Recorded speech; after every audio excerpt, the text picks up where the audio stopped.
প্রিয় শিক্ষার্থীবৃন্দ, doctor Zakir Hossain city corporation homeopathic medical college কর্তৃক আয়োজিত অনলাইন ক্লাসের আজকে হোমিওপ্যাথিক ফার্মেসি ও ফার্মাকোপিয়া বিষয়ে দ্বিতীয় বর্ষের আজকের লেকচারে আপনাদের দ্বিতীয় বর্ষের সকল শিক্ষার্থীবৃন্দদেরকে স্বাগতম জানাচ্ছি। আজকে আমরা হোমিওপ্যাথিক ফার্মেসি এবং ফার্মাকোপিয়া বিষয়ের গুরুত্বপূর্ণ একটি চ্যাপ্টার প্রেসক্রিপশন সম্পর্কে আলোচনা করব। আমরা প্রেসক্রিপশন সম্পর্কে কম বেশি সবারই ধারণা আছে। আমরা প্রায় সময় প্রেসক্রিপশন দেখি, কিন্তু অন্যান্য প্রেসক্রিপশনের তুলনায় হোমিওপ্যাথিক ডক্টরদের প্রেসক্রিপশনটা একটু ভিন্ন ধরনের হতে হবে। আর এই জন্যই আমাদের প্রেসক্রিপশনটা একটা আলাদা চ্যাপ্টার রাখা হয়েছে, যাতে আপনাদের প্রেসক্রিপশনগুলো ভুল না হয়। প্রিয় শিক্ষার্থীবৃন্দ, এখন আমরা মূল আলোচনায় চলে যাই। প্রেসক্রিপশন শব্দটা আসছে ল্যাটিন শব্দ প্রেসক্রিপ্টো শব্দ থেকে। আর প্রেসক্রিপ্টো শব্দটা আসছে দুইটা ওয়ার্ডের সমন্বয়, একটা হচ্ছে প্যারা আর স্ক্রিবো। এই দুইটা ওয়ার্ডের সমন্বয় হচ্ছে প্রেসক্রিপ্টো।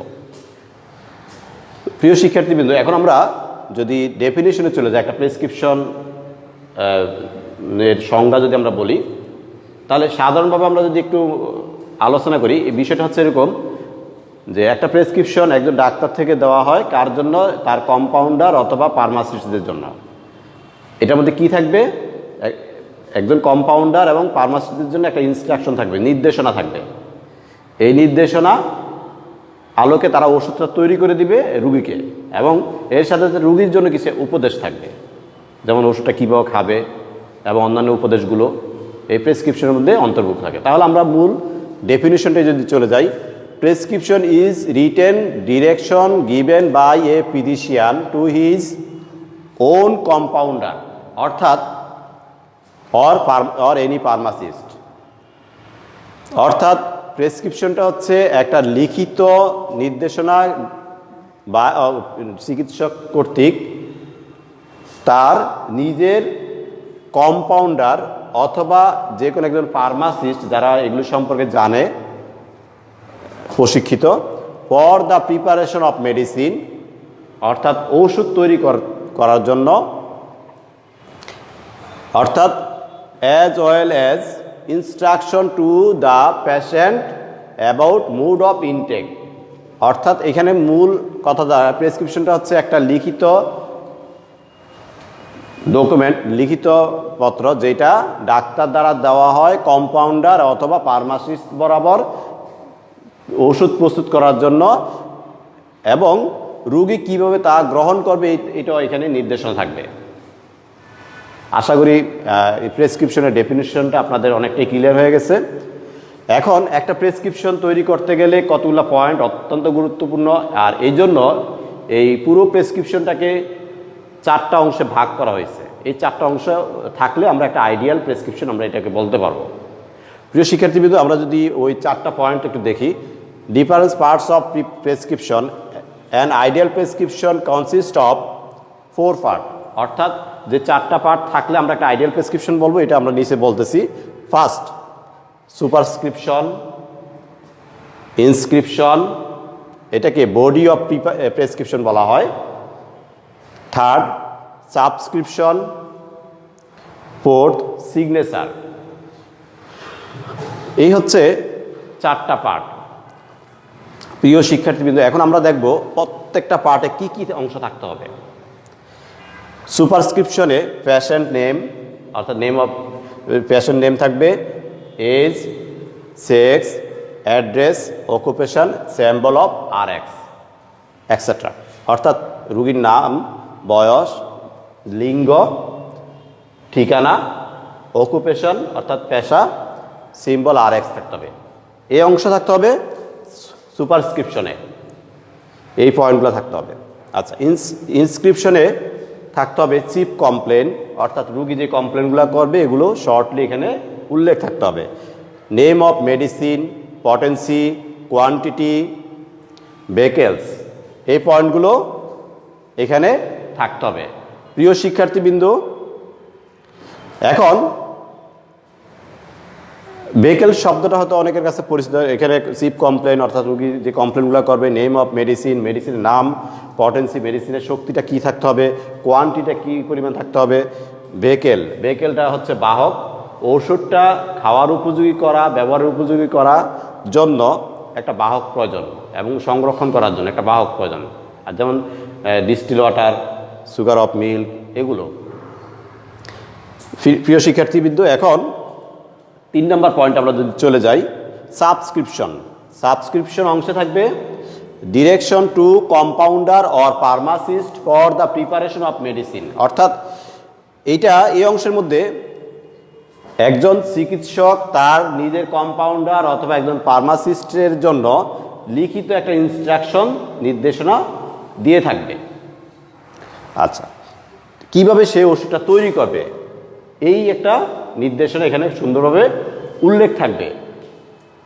তো প্রিয় শিক্ষার্থীবৃন্দ, এখন আমরা যদি 4 নম্বর পয়েন্টে চলে যাই, সিগনেচার অংশ যে থাকবে, direction two the patient how to use of medicine, অর্থাৎ মেডিসিনটা কিভাবে সে ব্যবহার করবে, হোয়েন টু রিপোর্ট, কখন সে আবার জানাবে, সাম অ্যাডভাইস, কিছু উপদেশ রুগীদের জন্য, signature of the physician with date and registration number. আচ্ছা, অর্থাৎ এইখানে একজন ডাক্তারের সিগনেচার থাকতে হবে, সাথে ডেট থাকতে হবে এবং রেজিস্ট্রেশন নাম্বার। অবশ্যই বাংলাদেশের প্রেক্ষাপটে আপনারা যে রেজিস্ট্রেশন নাম্বারগুলো ব্যবহার করবেন, DGSS অর্থাৎ ডাইরেক্টরেট অফ জেনারেল হেলথ সার্ভিসের রেজিস্ট্রেশন প্রাপ্ত হতে হবে, অথবা বাংলাদেশ হোমিওপ্যাথিক বোর্ড কর্তৃক প্রদত্ত রেজিস্ট্রেশন থাকতে হবে। আচ্ছা, এই নাম্বারগুলো এখানে উল্লেখ করতে হবে। এই হচ্ছে আইডিয়াল প্রেসক্রিপশনের 4টা পার্ট অবশ্যই থাকা জরুরি। এখন এই 4টা পার্টের আলোকে আমরা একটা আইডিয়াল প্রেসক্রিপশনের এক্সাম্পল এখানে আনছি, একটু সবাই লক্ষ্য করেন। প্রথম যে পয়েন্টটি ছিল পেশেন্ট,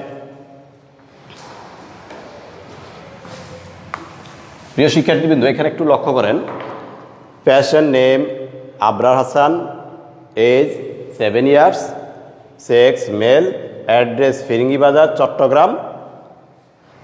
এরপরে সিম্বল RX, এইটুকু অংশ হবে কি ফার্স্ট পার্টে অর্থাৎ সুপারস্ক্রিপশনে। পরবর্তী সময় ইনস্ক্রিপশনে বডি অফ প্রেসক্রিপশন, এই অংশে থাকবে ভমিটিং টেন্ডেন্সি অর্থাৎ chief complain, medicine name, quantity, এই পয়েন্টগুলো এখানে থাকবে। আচ্ছা, পরবর্তী সময় subscription direction to the compounder or pharmacist, অর্থাৎ কিছু তথ্য থাকবে যে তথ্যগুলো শুধুমাত্র তার কম্পাউন্ডার অথবা ফার্মাসিস্টদের জন্য। যেমন ওষুধটা কীভাবে তৈরি করবে এখানে দেওয়া আছে, aqua distil water accounts, OZ মানে 1 accounts with additional 2 minims of RS, then put 6 marks অর্থাৎ 6টা দাগ দিয়ে দিতে হবে। আচ্ছা, এই হচ্ছে এই কম্পাউন্ডার, এগুলো রেডি করে দেবে হবে কম্পাউন্ডার অথবা ফার্মাসিস্টগণ। সিগনেচার অংশে বলছি যে how to use of medicine, কীভাবে সে ওষুধটা ইউজ করবে, ব্যবহার করে। To be taken twice daily, অর্থাৎ ডেলি 2 বার করে সে এটি গ্রহণ করবে। দেন সিগনেচার, ফিজিশিয়ানের সিগনেচার, ডেট, রেজিস্ট্রেশন নাম্বার থাকতে হবে এবং যেইখান থেকে রেজিস্ট্রেশনটা পাবে সেই সংস্থার নাম অবশ্যই উল্লেখ করতে হবে। প্রিয় শিক্ষার্থীবৃন্দ, এই হচ্ছে আমরা প্রেসক্রিপশন সম্পর্কে অনলাইন ক্লাসে স্বল্প সময়ে সর্বোচ্চ চেষ্টা করছি আপনারা যেন সহজে বুঝতে পারেন, এই চেষ্টা করা হয়েছে। আর একটা বিষয়ে লক্ষ্য রাখবেন, এটা পরীক্ষার প্রস্তুতি হিসাবে আপনারা এই প্রেসক্রিপশনের অংশগুলো ভালো করে পড়বেন, কারণ এইখান থেকে দুই ধরনের প্রশ্ন হতে পারে। একটা হতে পারে প্রেসক্রিপশন কি, প্রেসক্রিপশনের পার্টগুলো কি কি, এটি একটি প্রশ্ন। অথবা প্রেসক্রিপশন কি, একটা আইডিয়াল প্রেসক্রিপশন, ন্যাট্রামিউর মেডিসিনের একটা আইডিয়াল প্রেসক্রিপশন প্রস্তুত করুন, এই ধরনের একটা প্রশ্ন আসতে পারে। অর্থাৎ এখান থেকে এই দুইটা প্রশ্ন থেকে যে কোনোটাই আসার সম্ভাবনা আছে। এই জন্য আপনারা ওইভাবে প্রস্তুত নেবেন যেন পরীক্ষার সময় সুন্দরভাবে এগুলো অ্যান্সার করতে পারেন, পাশাপাশি আপনারা যেন শিখতে পারেন। একটু এটা শেখারও বিষয় আছে। আর প্রেসক্রিপশনটা ভালোভাবে লিখতে হবে, লেখা শিখতে হবে এই কারণেই, পরবর্তী সময় আপনি বা পরবর্তী ডাক্তার যেন এটা দেখলেই বুঝতে পারে তার প্রিভিয়াস ট্রিটমেন্টটা কী ছিল, প্রিভিয়াস ট্রিটমেন্টটা কেমন হয়েছিল, তার কী কী মেডিসিন চলছে, কী কী কমপ্লেন ছিল, এই সম্পর্কে আপনি নিজেও বুঝতে পারবেন। পরবর্তী যে ডক্টরের কাছে যাবেন ওই রুগী তিনিও এটা সহজে বুঝতে পারবেন। এই জন্য আর আপনাকে বুঝতে হবে, কারণ ফলো আপ যখন করবেন পরবর্তী সময় সেকেন্ড প্রেসক্রিপশনের প্রয়োজন হতে পারে বা ফলো আপ করার প্রয়োজন হতে পারে, ওই ক্ষেত্রে কিন্তু আপনার এটা লাগবে। এই জন্য এটা সংরক্ষণ করা এবং লেখা, খুব সুন্দর লেখা অত্যন্ত গুরুত্বপূর্ণ। প্রিয় শিক্ষার্থীবৃন্দ, আজকে প্রেসক্রিপশন সম্পর্কে এতটুকুই আলোচনা থাকবে। আশা করি সবাই বুঝতে পারছেন। এখানে আজকে লেকচার সমাপ্ত করলাম। আপনারা যে যেখানে থাকুন নিরাপদে থাকুন। করোনা মহামারী থেকে নিজেকে রক্ষা করার জন্য অবশ্যই বাইরে যাতায়াত করার ক্ষেত্রে মাস্ক ব্যবহার করবেন এবং স্বাস্থ্যবিধি মেনে চলবেন। ধন্যবাদ সবাইকে।